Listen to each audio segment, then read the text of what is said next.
Oh shit! I could probably even do a bit better, to be honest. I beat him by 0.003 seconds. What a dick! What a dick! That's right, ladies and gents, we're back again with another SLA video. Guys, look, I'm not the best BOT player out there. I think that's a given. I think I've admitted that already, but I'm not that damn bad. Whenever I actually care and try, I can do pretty well, especially on my free-to-play account because I do like to do it on here specifically. I like the challenge. I do enjoy playing this mode. Now, you guys can see I am first place at 35.58 seconds. I'm going to show you guys how I did that, what I set up, what team I used, what skills were used, and we'll do the full run and do a total breakdown for you guys in terms of what you should be looking for and how you do it. Now, I know some of y'all are going to comment and say, Payne, I already beat your score, blah, blah, blah. Great. I'm happy for you guys. This is for those people who are average at it and don't want to try that hard. This took me not too long anyways to get, and if you guys are in the same boat as me in terms of skills and in terms of the actual rarities of your skills, etc., this might be the right way to get yourself first place, second place, third place. Hey, something respectable at the very least, under 40 seconds. I probably could get more than less than this, to be honest with you guys. There's a couple of mistakes I made along the way, but we'll cover those mistakes as we go along the actual path of the gameplay. So just keep that in mind. Now, before I move on, though, I do want to remind everybody, Content Creator Program is coming to an end. Probably thought I was saying it's still going on, huh? Because I say that all the time. But it's actually coming to an end. And right now, you can get yourself 1,000 Essence Stones and a Hunter exclusive weapon design for free. Just got to click that support button, get yourself in. And for those who are already supporting, I want to say a big thank you as usual. Please also remember to extend your support so you don't miss out on any of the codes that are coming up. So please, guys, get yourself a free 1,000 Essence Stones and a Hunter exclusive weapon design right now by simply clicking the support button and then also extending that support for next season so you don't miss out on any future codes, because they will remove you from the support program if you don't extend, and you'll have to either re-extend or find someone else. You don't want to find a new shelter, bro. My home's pretty damn cool. So remember that, do that, guys, okay? That's a very important one for you and for me and for everyone who plays the game. Now, a couple of things to note about this run. I'm going to go ahead and show you guys the start button here. This is the setup that I used, okay? So I have an A0 Harper. Yeah, you don't really need anything but that.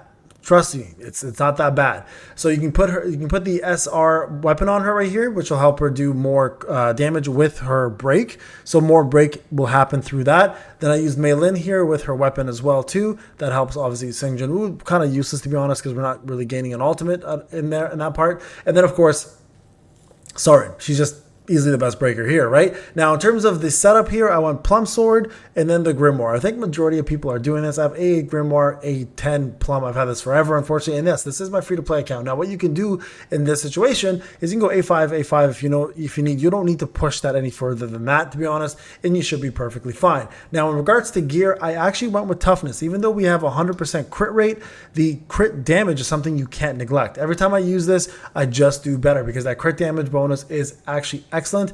And I always end up getting better scores no matter what other artifact I put on. So just remember to do that. Okay, number two, Obsidian. Pretty straightforward. Obsidian is always going to matter the most likely for BOT because it's a short period of time, and that is what you want to do because the 60% bonus damage is incredibly powerful, and I don't think really anything else is going to come close to it for Sung Jin-woo. So there you guys go. That is the setup for now. For Mei Lin, we use the Guardian set and Blessing. Honestly, I didn't even think I used Blessing. I think I ended up using Sylph. I don't know why Blessing was on her, but there you guys go. This was the setup there. Now, for Harper, we went Solid Analysis, which I think was the break one, right? It's called Solid Analysis. I keep forgetting the name because I haven't used this forever. Solid Analysis, yeah, that's it, the break one. And then, of course, Sylph for her as well, too. And then for Soren, we went Full Desire. Now, you could switch this up a little bit if you need to. I think this works out the best, though, overall, because it's a pretty straightforward fight. You could put Greed somewhere in here. I don't think it's worth it, though. I think this is probably the best setup. Now, in terms of the shadows, you could go with like Serb for more crit damage, or you can go for Beru for more crit damage and attack. I decided to go with more defense pen and added in Bestie. And this is where I think if I actually put in Beru here, I think it actually would make a little bit more of a difference. But this is what we went with. I'm just showing you the replicated run of what happened, okay? Now, in terms of skills, we of course went with Magnify Slashes. I don't have Mythic. I only have Legendary. So that's, I mean, we got that for free a long time ago. And then, of course, I have Legendary Dagger Rush Dispersion. So this here is important because this is the one that will clear all of your mobs for you, the beginning stage.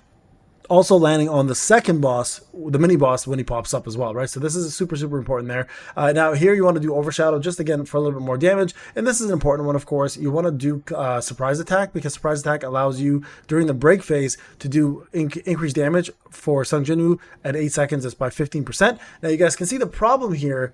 The problem here is the fact that I don't have a legendary version of this, which actually would have helped lower the time pretty crazy like amount. I think the increased damage is a lot higher, maybe 20%, maybe 17 or 18%, whatever the case may be. But nonetheless, we are getting a lot more damage increase than the 15% you see here. Okay, so I'm gonna put, if I put my screen up here, I don't know if it helps.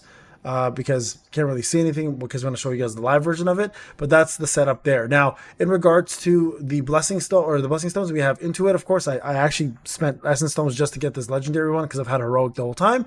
I've got reawakening. I've got pulverize, and we have ourselves boss layer. Now, boss layer can be replaced for sure. You don't need sharp perception. Please, guys, do not put that on. If you have like double-edged sword, I mean, some of y'all might even want to use like weakness detection. Hey, some of you might even want to use where is it? This one over here, the not sandbag. Sorry, where is that? There it is. Lightning speed. So depends on what you want to mix and match. You can even use bloodlust, to be honest. That works as well too. But I decided to go with boss layer, and it got the job done for me in terms of the time I needed. And then lastly, for cores, just remember to have the primary cores that you need. The skill one needs to be replaced. Obviously, put the skill one in for BoT. Doesn't matter what level it is. Remember that stats don't matter, just the effects of the gear does. And then of course we have the attack one. You can put the shield one if you want, but you're never going to do an ultimate. If you cast an ultimate, that means you messed up somewhere and you got to redo the run anyways. Okay, so all the rest, you're good to go.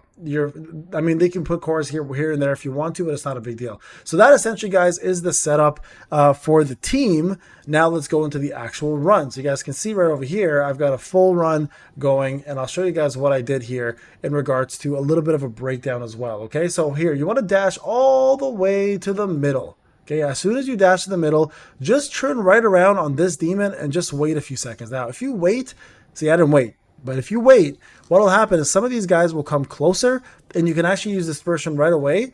You see my position is not even that great because it shouldn't have popped twice. If you turn around exactly like a full 90 degrees, or I guess in this case it could be a 180 even. If you turn a 180 and face the demon in the right direction, you can actually kill all of these demons once they gather with one dispersion hit. And what ends up happening is, see how this hit the boss? You would actually end up doing a lot more damage to the boss. You guys can see I beat my last score. The damage would actually hit twice, and it would make Overshadow most likely kill him. So here you guys can see, I don't even waste time. I did quick Plum Sword before he even popped, just to get myself a full bloom.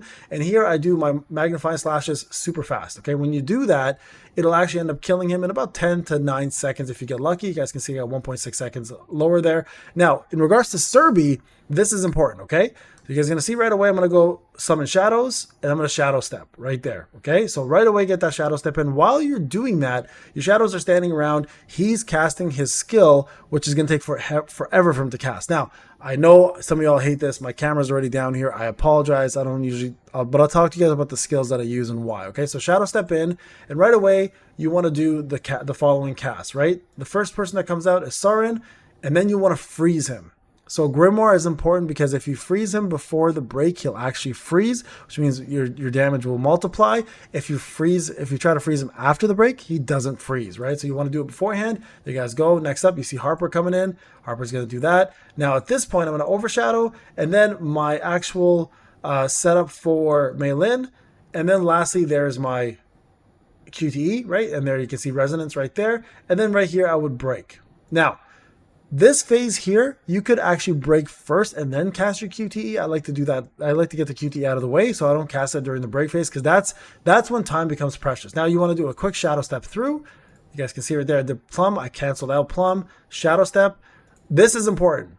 All right, 1 Magnifying Slashes, 2 Magnifying Slashes. The last one, normally you want to dash out of it, because that gives you you guys see Amplifying Draw popped up again, and with Amplifying Draw that will kill it. Okay, and you guys can see that gave me the score right there at 35.580. The key thing there at the last part, the last second, is you have to get that last dash in order for Amplifying Draw to like pop up, and then that will give you guys more damage output, which means you'll be able to kill him there. There you guys go. Very average, maybe a little above average BoT run by yours truly on free to play. Hope you enjoyed the video, guys. Thank you so much for watching. I'll see you guys in the next one. Take care.